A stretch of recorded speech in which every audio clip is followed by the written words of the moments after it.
everyone, and welcome back.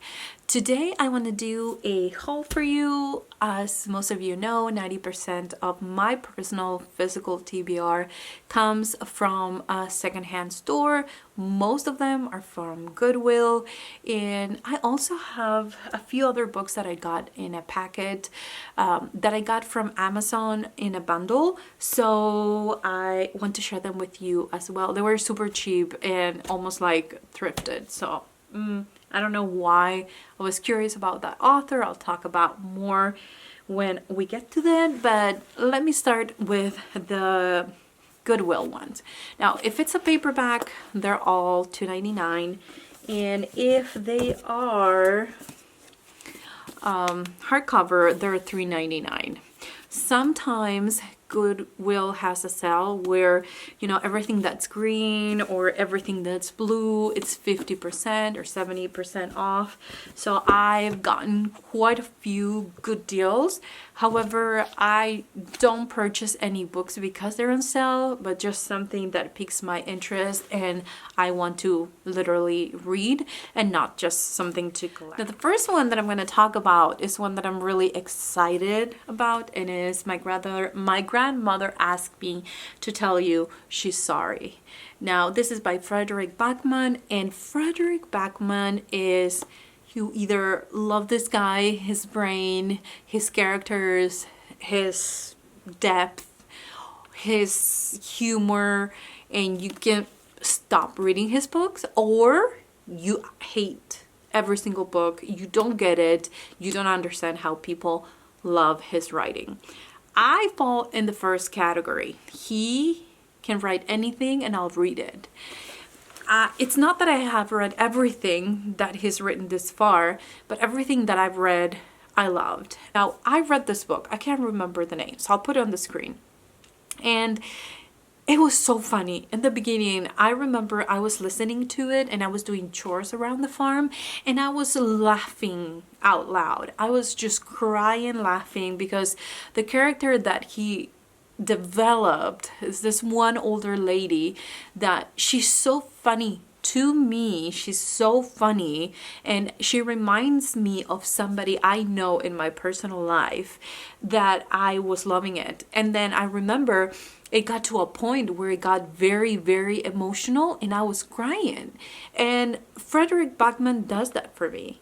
I love his books because there are some parts where I'm just laughing out loud, and there are some other parts where it really is so deep that it touches my heart, and I feel for his characters that are not real. I know, I get it, but there's something that he makes them so real in my head that I feel for that. And I remember in that book, it was an older lady and she told the story to this agency, like work place, and she told the lady that was taking her application and everything why she needed a job.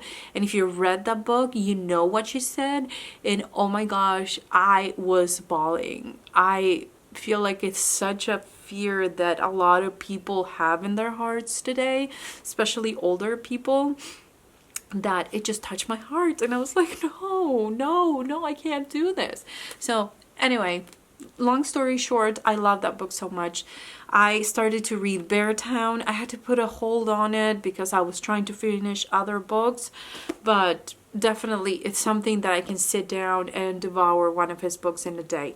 I just love his writing. I think it's why I love anything that he writes. However, this is going to be a really chatty, apparently, book haul. This is a story of a grandma and a granddaughter. I think grandma's in her 70s and the granddaughter is only 7, but she's described as a special girl, which I don't know if she has some kind of a disability, if she has a behavior issue. I don't know what that means because I haven't read the book, but her best friend is her grandma, and eventually grandma dies. Okay, I'm preparing some tissues for this book. But when she dies, she leaves a series of letters to her granddaughter, and she's going to have to deliver to all these people that we meet in this book, that they live in this one building. So you do get introduced to a bunch of characters, and I just know that I'm gonna love this book. That's all I'm gonna say. The next one, I just saw it in a recommendation list. Can't remember specifically her channel. I can't remember her face, but I can't remember the channel. But she was talking about The Bear and the Nightingale, and this is, I guess, the first book in a series. I've been interested in more magical realism and a little bit more into fantasy. I'm kind of dipping my toes in it, and this is the story. Well, this story takes place in Russia. Apparently there's a couple of kids. I'm going to tell you what I understand of what the synopsis here says in the back. But there's a couple of kids, and their nanny used to sit down with them and tell them these stories. And apparently eventually the dad gets remarried. The mom is in the beginning is there, if I'm not mistaken. Something happens to the mom, clearly, and then he gets remarried, and she marries this woman, their stepmother, that she doesn't want the nanny to tell them those stories. Now this stepmother is like an evil witch, clearly, but because the nanny's not able to tell the stories, something is happening. So I am just so curious. I don't know where I'm gonna end up with this book. It's not too long, which really drew me to it. It's only 347 pages, and I feel like it's kind of different. I've never read anything like folk tales or anything, especially that take place in Russia, but this is snowing. It's in the middle of winter, and this is the vibe that I need for this winter. Of course, in a book, not here. Now, I broke my own rule of not buying books that are in this kind of condition. This is not the best condition, but everything on green was on sale. So I was like, well, do I care about how it looks outside, or do I want to read the story? And I finally decided I want to read the story. This is Mary Kubica's Just the Nicest Couple. Now, I haven't read much from Mary Kubica because, I don't know, I ordered them here for the library and everything, but I haven't. I think that some of the synopsis I read, they kind of remind me of a domestic thriller, and I'm not into those. So maybe that's why I haven't, but I am definitely looking forward to this one. This is a story of a husband, Jake, that goes missing. Now, the wife is looking for him. Like the first night they had an argument, so she's like, okay, he's gonna go out and cool off. Then the next day he's not showing up. She's like, oh, maybe something is happening. And then the third night and the fourth night and the fifth night, so he just vanishes. And her friend saw him right before he disappeared. So tells her husband, you know, blah, blah, blah, this is what happened. And the husband is like, keep your mouth shut. Don't tell your friend that you saw him right before he disappeared. So the friend is Lily, and then Nina, she's still looking for her husband. This sounds like an interesting book just because of that piece of mystery that they added to the synopsis. So I'm looking forward to read this one. Now, the only two hardcovers that I found are the next two, and this is Let Us Descend by Jasmine Ward. Now, I want to do something this January where I want to read deeper books. Now, hold on. Deeper books as books written by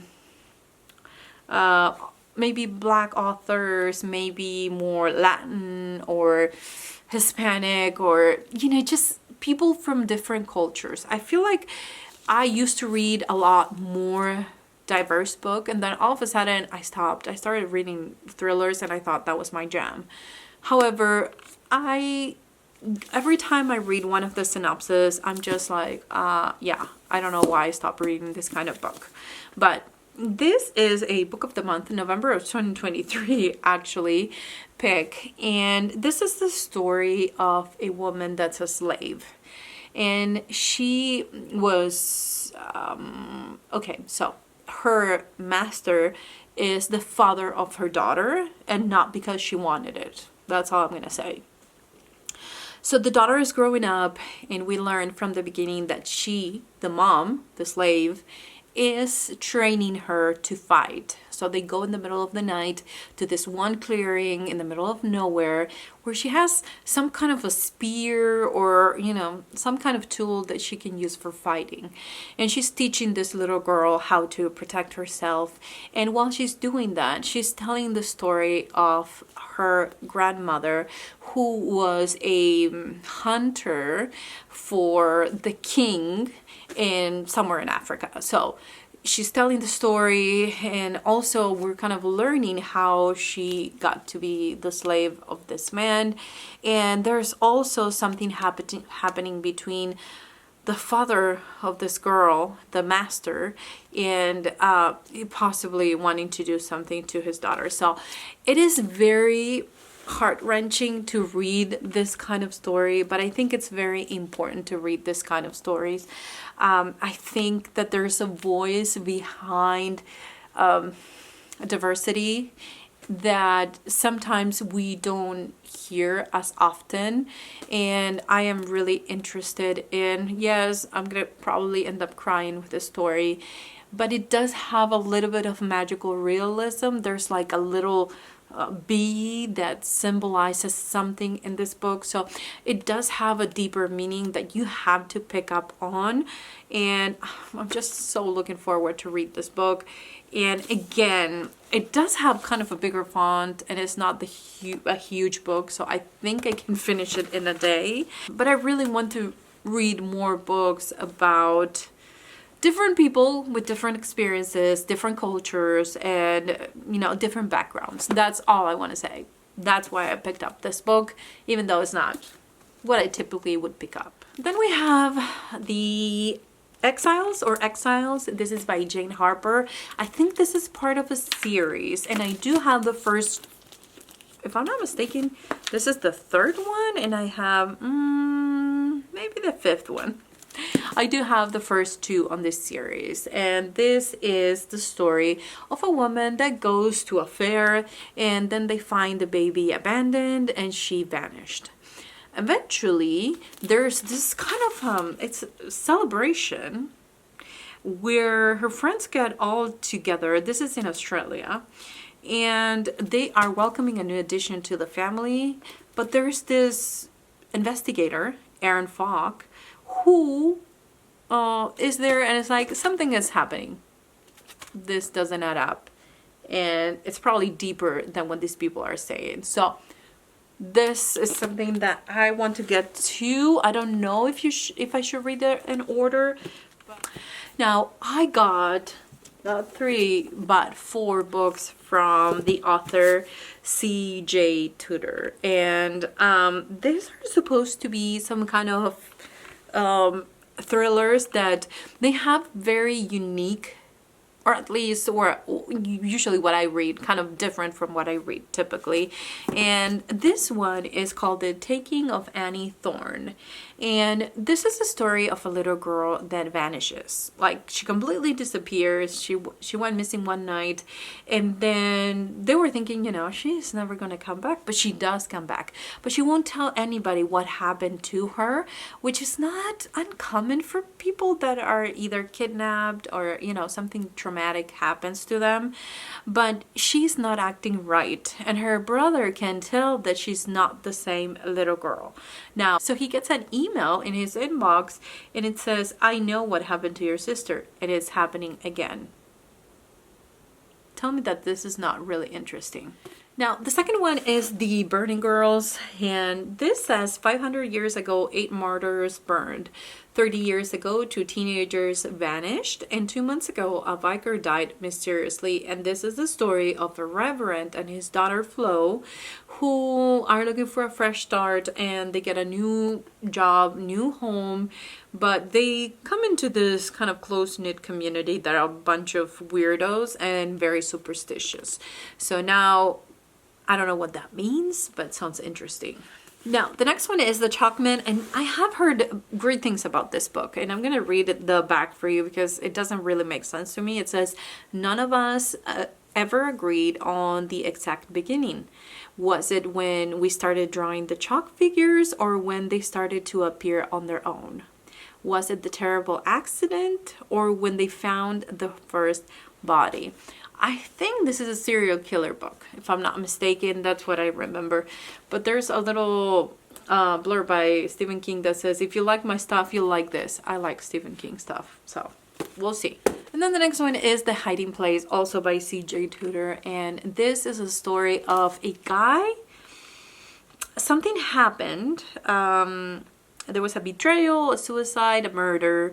He got out and never looked back, so he left that town. And all these years later, Joe is once again in his hometown, lying through his teeth to get a teaching position at his former school. Is he just there to settle old scores? Is he trying to escape his enemies? Or does it have something to do with the recent killings that has shocked the small village? I mean, I'm in. That's all I need to know. So anyway, that's it for this video. Those are all the books that I've gotten recently. I hope that you're enjoying this series of hauls that I'm sharing every month. I'm going to have a playlist that will pop up on the top of the screen so you can click on it and see some other books that I've thrifted, and you might enjoy those videos as well. If you're new here, please remember to subscribe, like this video, and leave a comment down below. I'd love to say hi to you. See you guys next time. Bye, guys.